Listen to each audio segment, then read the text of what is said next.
Tucumán. ¿Cómo estás, Juan Carlos? Buenos días. ¿Qué tal? Buen día. ¿Cómo le va a ustedes? Muy bien, muchas gracias, Juan Carlos, por el tiempo y por salir al aire en un tema que tiene que ver precisamente con lo que intentamos hacer de Tucumán, que es tratar de colaborar con el medio ambiente.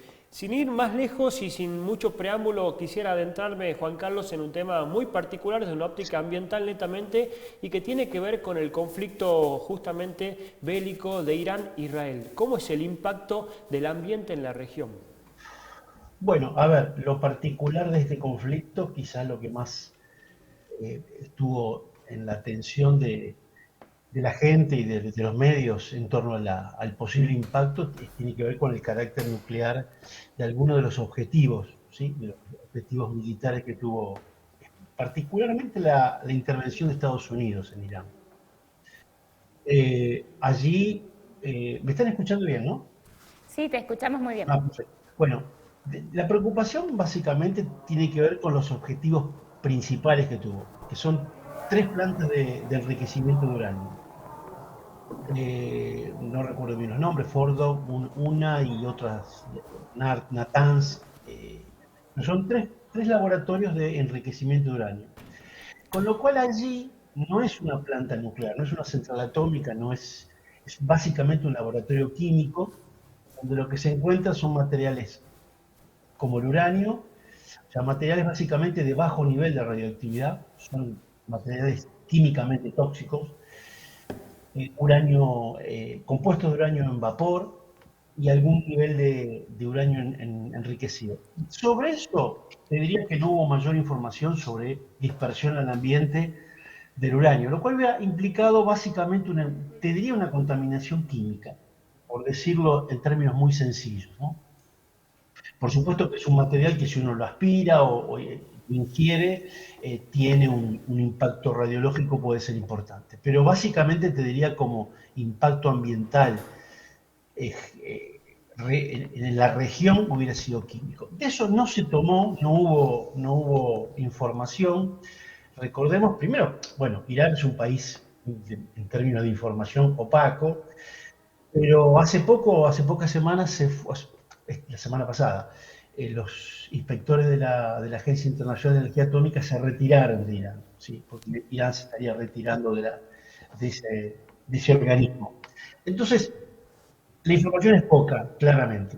Ahora, sí, el mayor preocupación hubiera sido que hubiera habido algún tipo de impacto, cosa que no lo hubo en principio, ningún bombardeo como objetivo. La única planta nuclear que tiene Irán que está en las orillas sobre el Golfo Pérsico, que es la planta de Bushehr. La planta no fue atacada y claramente las plantas nucleares son mucho más impactantes porque allí hay sí materiales de fisión, es decir, cuando se fisiona el núcleo del uranio, aparecen materiales que son altamente radiactivos, que es el plutonio, etcétera.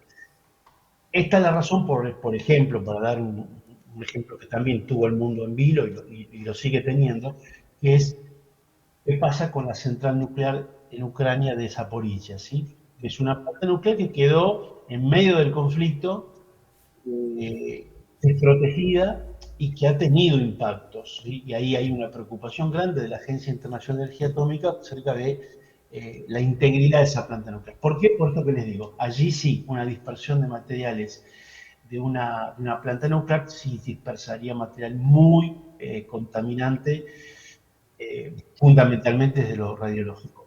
El resto de los impactos, bueno, a ver, por supuesto estamos hablando de una tragedia humanitaria sin ponerme en detalle referido a la racionalidad y a la lógica del conflicto, pero claramente estamos hablando de una tragedia que tiene que ver, que impacta en condiciones, te diría, sanitarias extremas, y un campo arrasado que obviamente la reconstrucción, básicamente estoy hablando de Gaza, va a llevar mucho tiempo.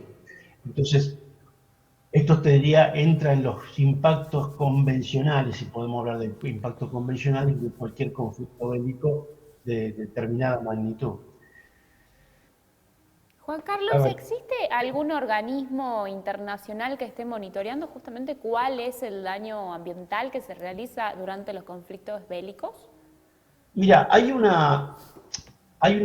par de acuerdos internacionales que tienen que ver con limitar en la medida de lo posible ciertos impactos ambientales, no mucho más. ¿A qué me refiero? Acuerdos que procuran, por ejemplo, no tener como objetivo la contaminación de suministro de agua. Es decir, sería relativamente sencillo atacar con armas químicas o alguna otra sustancia las fuentes de agua potable de una población, ¿sí? O algún tipo de impacto de este tipo.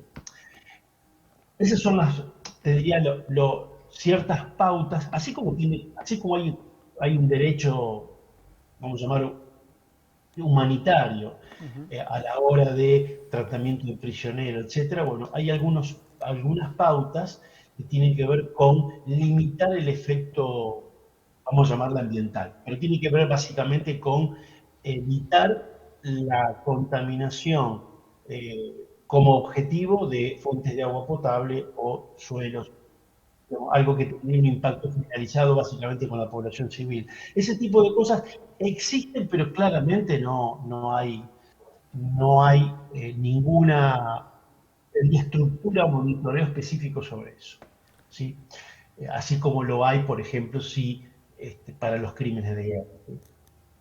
Juan Carlos, me gustaría consultarte si conoces de algunos ejemplos históricos de reparación ambiental en posguerra, precisamente.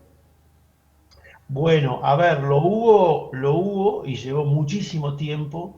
Ustedes, yo no sé si, digamos, tienen edad para recordarlo, pero eh, cuando fue la guerra del Golfo en Irak, Irak había invadido Kuwait.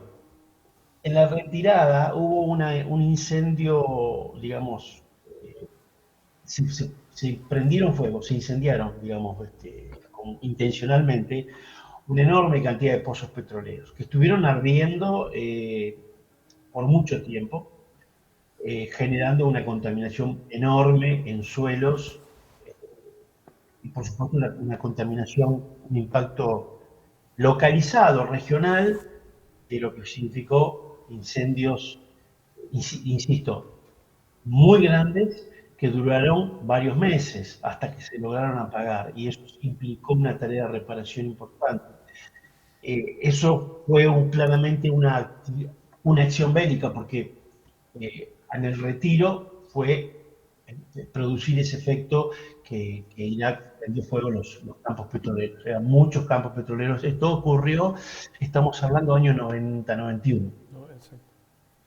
¿Cuál crees que es el rol de los países que no están directamente involucrados con la guerra, sobre todo en este tipo de conflictos? Bueno, a ver, claramente yo no haría hincapié en el rol en torno a lo ambiental. Estoy pensando que obviamente hay un rol de los países más cercanos para monitorear y alertar sobre lo que pueda estar pasando. Eh, Eso creo que es importantísimo. Digo, el monitoreo de qué efectos se están produciendo. Y por supuesto que acá, yo te diría en términos generales, el mundo tiene que revalorizar, fortalecer todo lo que es el ámbito multilateral de negociaciones. Sin eso, el mundo es un caos.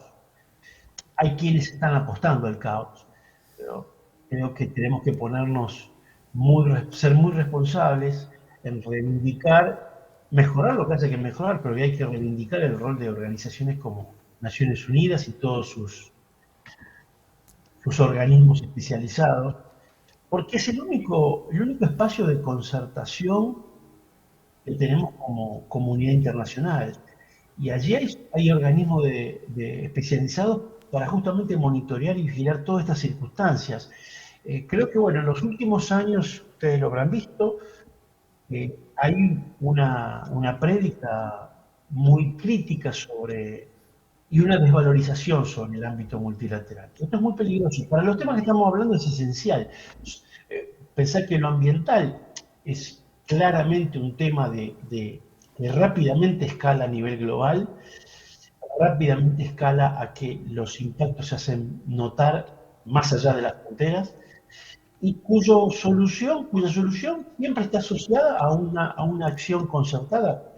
Digamos, no es un único país el responsable, excepto algunas circunstancias muy puntuales, pero estamos hablando donde lo multilateral es esencial para poder abordarlo. Entonces, es muy peligroso la crítica al multilateralismo que está preponderando en este momento. Ustedes recién cuando presentaban la nota hablaban de la regresión, de la agenda ambiental. Y bueno, está asociado a esto, en el descreimiento y la intencionalidad de debilitar los ámbitos de concertación político multilateral. Me refiero al multilateral donde los países de igual a igual pueden dialogar, ¿no?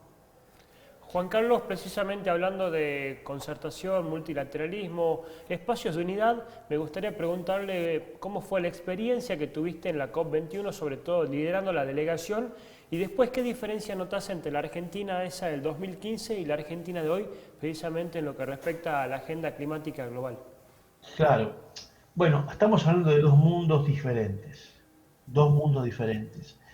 En el 2015, justamente el ámbito multilateral tenía una fuerza enorme, la agenda climática y la agenda ambiental. Yo, para recordarles, eh, en 2015 se adopta el Acuerdo de París, en esa reunión que vos mencionás, algo muy importante.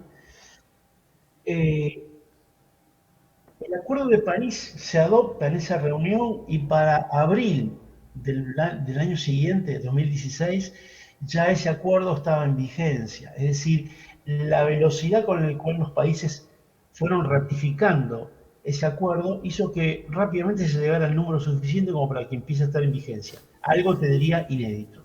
Eso te habla de una dinámica y de un clima de época.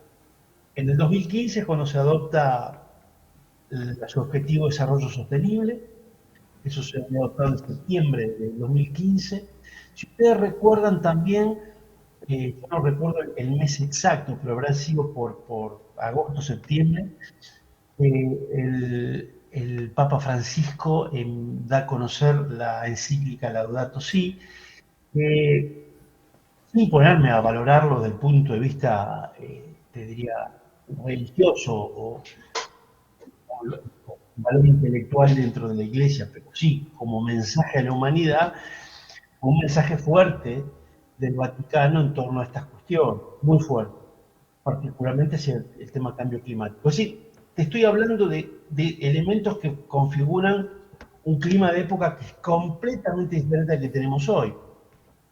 En aquel momento también, bueno, y lo particular de la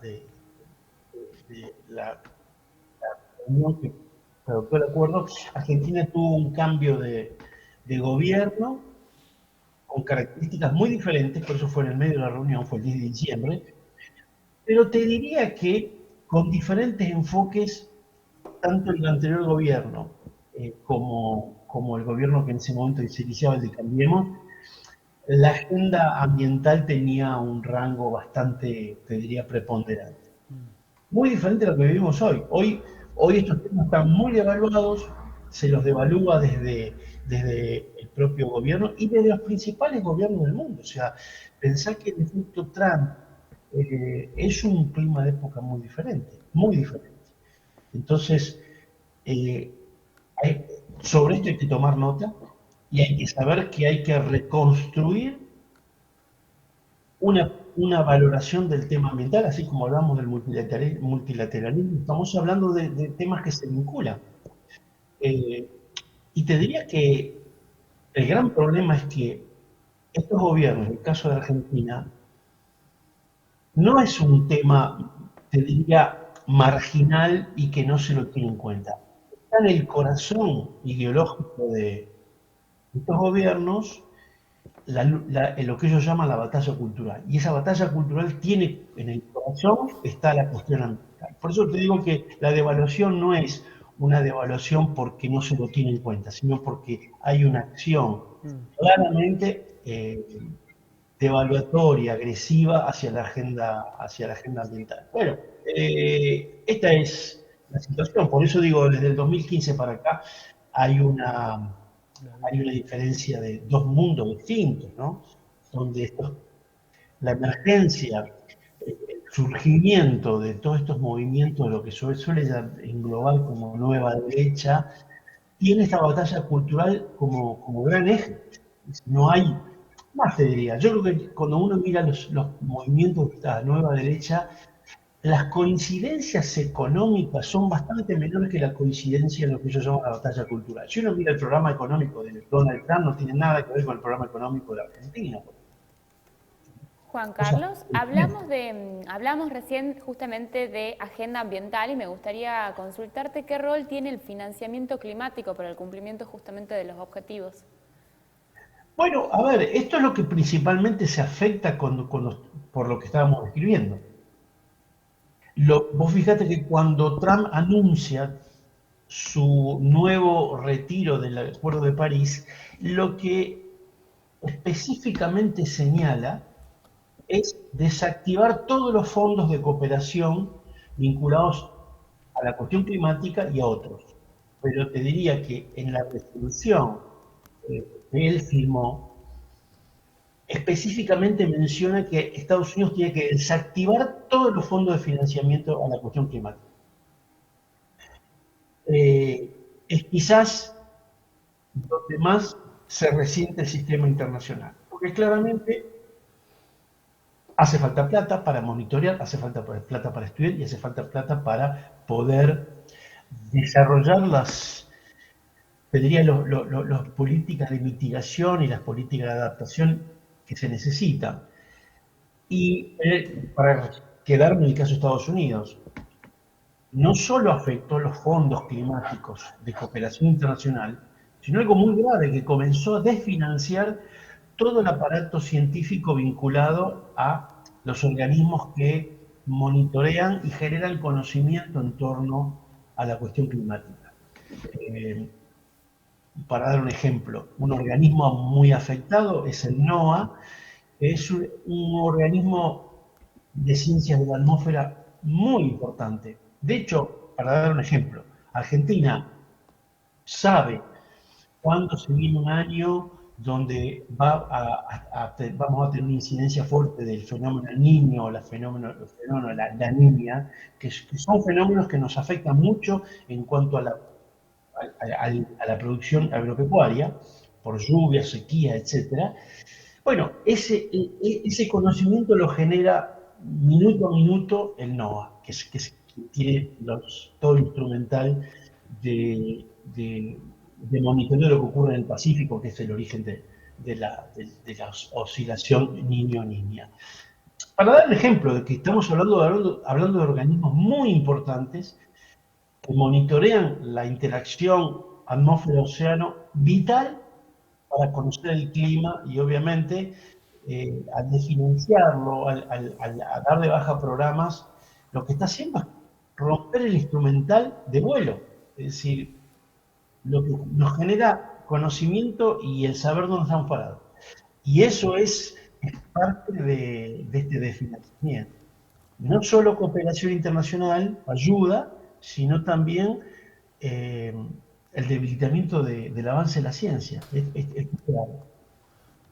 Juan Carlos, te tocó estar durante un tiempo bastante realmente interesante en lo que respecta a la dirección política de un organismo reconocido internacionalmente como Greenpeace, en este caso Greenpeace Argentina. Me gustaría preguntarte cuáles son los desafíos que ves que tiene Greenpeace en el mundo que tenemos hoy en el ámbito global, precisamente, sobre todo sabiendo lo que acabamos de hablar de cómo ha cambiado el mundo en estos últimos 10 años. Sí, yo creo que para organizaciones como Greenpeace y muchas otras, el mundo, si bien son organizaciones que nacieron a finales de la década del 60, principios del 70, son organizaciones que tuvieron la capacidad de adaptarse a un mundo que tuvo varios cambios.